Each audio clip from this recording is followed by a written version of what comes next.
Okay, this is our backyard chicken coop.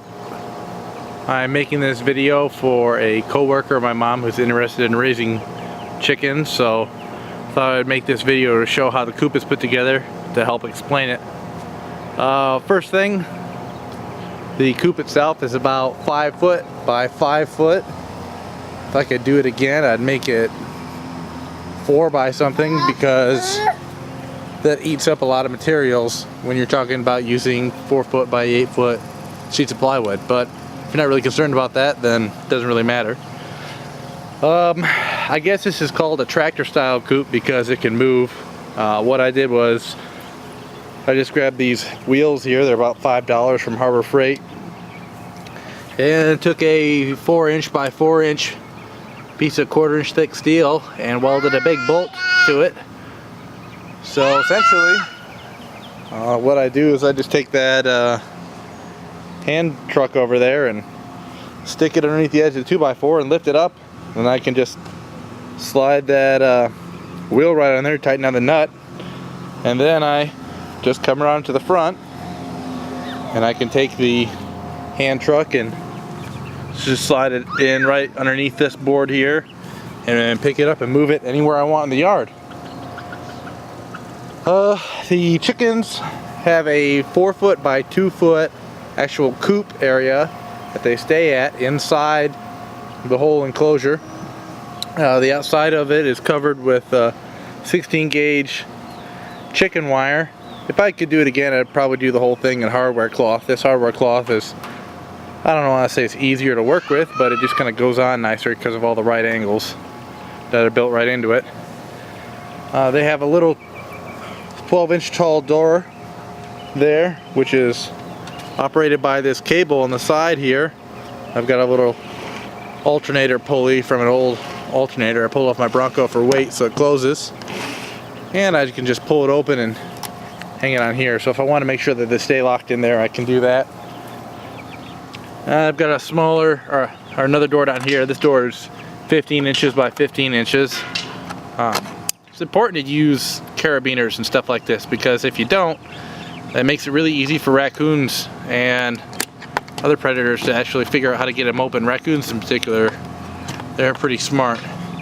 Down here is where I keep their water. It does get a little dirty, but it's always good to change up their water on a regular basis anyway, because birds are rather dirty, so they're going to kick up a lot of stuff. In here, around in the grass and stuff, I just mowed. I don't know how much difference you can tell, but there's a little bit of difference in between the grass that's inside versus the grass the outside. That's because they're going to scratch and they're going to dig and they're going to eat everything. Okay, so over here you can see the difference in this wonderful little 5 foot by 5 foot square of destruction that the chickens will make. So that's why it was important to me to be able to have it on wheels and move it once a week. Every week I move it to a new 5 foot by 5 foot spot, and you can just kind of barely tell here. This is the 5 by 5 section from 2 weeks ago, so it grows up relatively quickly. On the end here, I have a door. This is more so for me to be able to get in.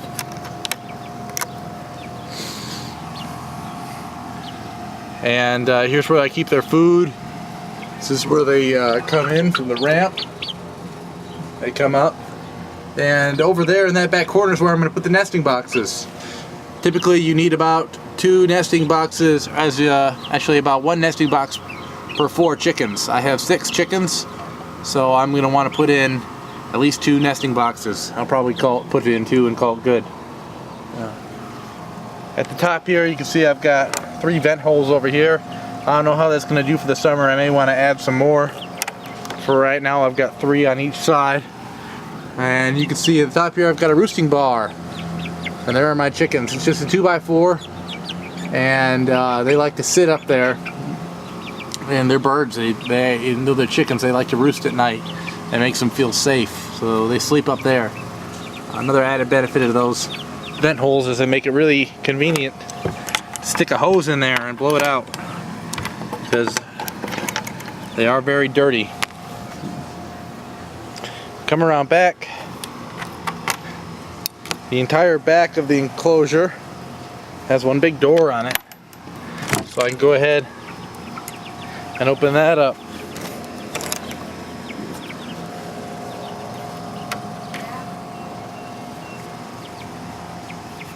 Okay, and this whole pan here slides in and out. Now I use shaved pine for their bedding as of right now, but you don't have to use shaved pine. You can use whatever you want, so long as it's not something like cedar or an oily wood that'll actually make them sick. So shaved pine's a good one, but just about anything work. Grass clippings, hay, you name it.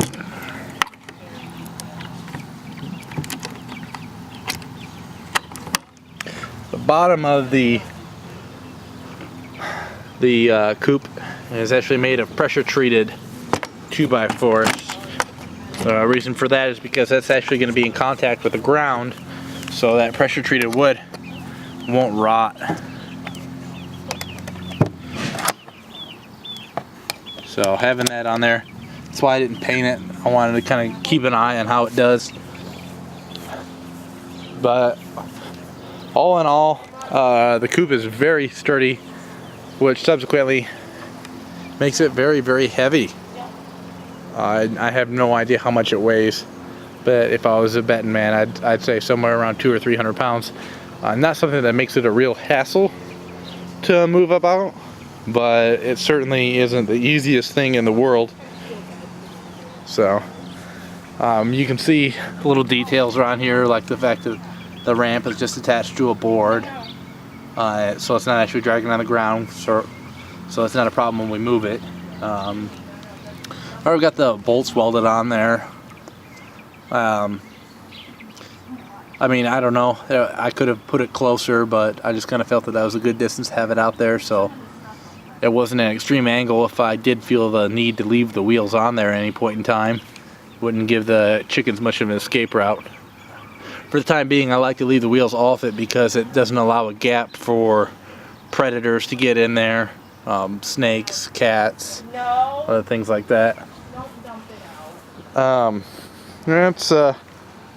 That's pretty much it. I mean, I don't have any 100% exact measurements for everything. The back is 4 foot tall, the front's about 5 foot tall. I just kind of built it as I went, using my imagination. Everything's not exactly 100% perfect, but then again, I was building a chicken coop, not a space shuttle, so I wasn't really too concerned. But if you have any questions, please feel free to comment and ask, and hope this video helps you out.